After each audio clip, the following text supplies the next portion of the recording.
احلى طبق رز بلبن بتاع زمان على اصوله، اللي بالقشطه البلدي. روعه. شايفين القوام؟ تحفه بجد. لما تجربوه عمركم من بره ما هتشتروه. وممكن كمان تزينيه بالمكسرات او الجوز الهند، براحتكم زي ما انتوا عايزين.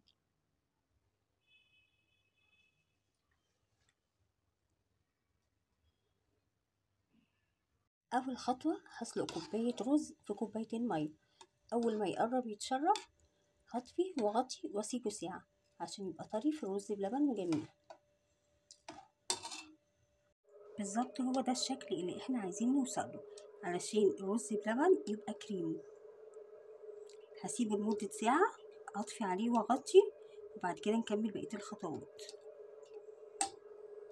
وده دلوقتي اللبن غلى، شايفين القشطة بتاعته ما شاء الله روعة. ده اللبن السايب بغليه وبيبقى القشطة بتاعته جميلة احلى من المعلب.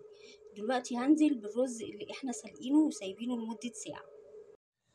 السكر 7 معالق حسب الرغبة، عايزة تزودي زودي.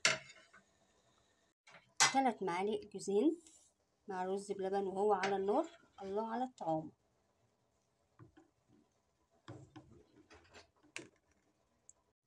في نص كوباية لبن او مية زي ما تحبي. قلبت معلقتين نشا، معلقتين لبن بودر، ومعلقتين كريم شانتيه، بيديله طعم وتماسك جميل. دلوقتي هحطه بشويش، بس لازم يكون بارد مش سخن عشان النشا ما يكلكعش. وهنقلب لحد ما ياخد قوام متماسك. بعد ما اخد القوام الجميل ده هنحط معلقتين مورد. تاكلي احلى طبق رز بلبن. اخر حاجه قبل ما اطفي معلقتين قشطه بلدي روعه.